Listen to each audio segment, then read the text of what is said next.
Novel اعتبار writer Umaima مکرم last episode. ارہم اس کے کھلے منہ کو بہت دلچسپی سے دیکھ رہا تھا اور پھر اس کی تھوڑی کے نیچے ہاتھ رکھ کر اس کے کھلے منہ کو بند کیا، لیکن ہاتھ ہٹانے کے بعد وہ واپس کھل گیا۔ منہ تو بند کرو فاطمہ، وہ ہنستے ہوئے دوبارہ منہ بند کرنے لگا۔ یہ تو واقعی خواب لگ رہا ہے۔ وہ شیشوں کے اندر ڈمی پر لگے چمکتے کپڑے دیکھ کر کھوس سی گئی تھی۔ جبھی تو ڈریم روم نام رکھا ہے، میری فاطمہ کا ڈریم روم۔ فاطمہ آگے بڑھتے ایک ایک ڈریس کو دیکھتی آگے جا رہی تھی اور اس میں کوئی شک نہیں تھا کہ اسے ہر جوڑا پسند آ رہا تھا۔ وہ اتنے بھاری کپڑے نہیں پہنتی تھی، پر اس کا شوق تھا ایسے کپڑے لینے کا۔ وہ چلتے چلتے رکی، سامنے ریڈ کپڑے سے کسی چیز کو کور کیا ہوا تھا۔ وہ آگے بڑھ کر اس کپڑے کو ہٹانے لگی جب ارہم نے اسے روک دیا۔ پہلے آنکھیں بند کرو۔ ارہم کے کہنے پر اس نے بنا کچھ کہے خاموشی سے آنکھیں بند کر لیں۔ ارہم نے ڈمی پر سے کپڑا ہٹایا۔ اب آنکھیں کھولو۔ فاطمہ نے آنکھیں کھولیں اور وہ کھلنے کے ساتھ ساتھ پھٹ گئی۔ یہ ارہم، یہ تو وہی ڈریس ہے۔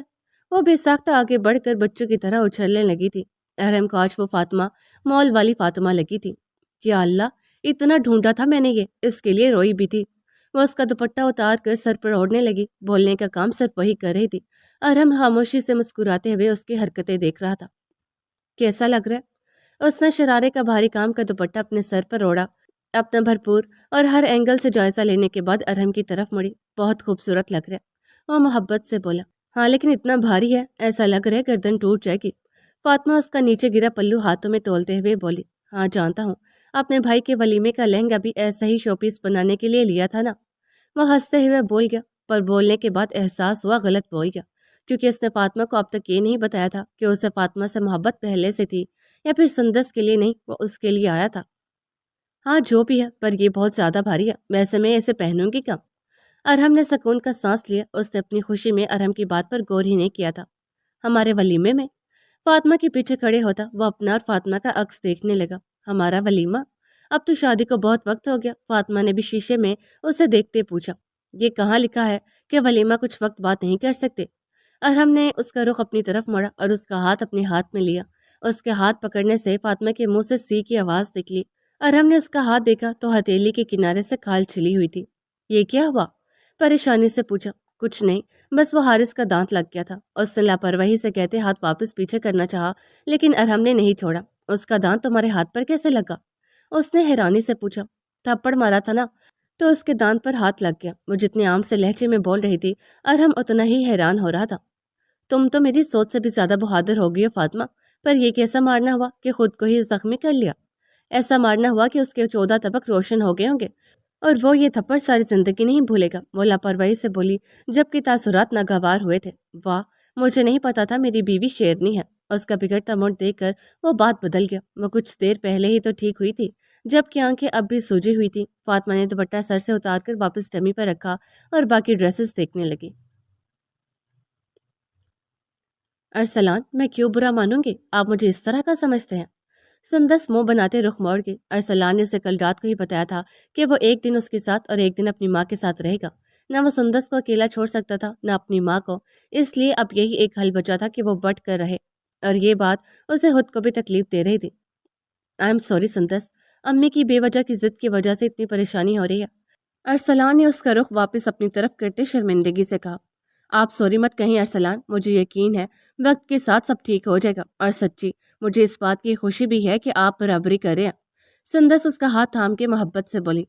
ہاں لیکن مجھے دکھ ہے کہ کاش امی سمجھ جاتی تو ان کو اپنا بیٹا روز گھر پر ملتا، لیکن شاید ان کو وہی ارسلان چاہیے جو دو دن بعد گھر آتا تھا، اور اب دیکھنا میں ایک دن بعد بھی گھر جاؤں گا نا تو وہ یہی کہیں گی کہ بہو نے چھین لیا میرا بیٹا۔ آخری جملہ ارسلان نے ہنستے ہوئے مذاق میں کہا تھا۔ اس کی بات پہ سندس بھی ہنستی تھی، جانتی تھی صحیح کہہ رہا کہ نام اسی پر آنا ہے کہ بہو بیٹا لے اڑی۔ میں تمہیں اکیلے کبھی نہیں چھوڑتا، لیکن تمہارے میکے بھی نہیں چھوڑ سکتا۔ مجھے ان پر بالکل بھروسہ نہیں۔ میں بچی نہیں ہوں ارسلان، میں رہ لوں گی۔ اور فروا بھی تو ہے نا، میڈ، جسے ارسلان نے کل ہی رکھا تھا۔ اچھا، فروا تمہارے ساتھ ہی رہے گی، ڈرنا نہیں ہے، اور ڈرائیور بھی نیچے ہی رہے گا، اس لیے کہیں بھی جانا ہو گاڑی میں ہی جانا۔ اور ہاں، یہاں کسی سے دوستیاں بڑھانے کی ضرورت نہیں ہے، اور نہ ہی کسی کے ساتھ جانے کی، اور موبائل پاس رکھنا، میں جب جب کال کروں فوراً اٹھانا، اور خود بھی کرتے رہنا۔ رات کو سونے سے پہلے دروازہ صحیح سے لاک کرنا، اور پریشان مت ہونا، میں کل دوپہر تک آ جاؤں گا۔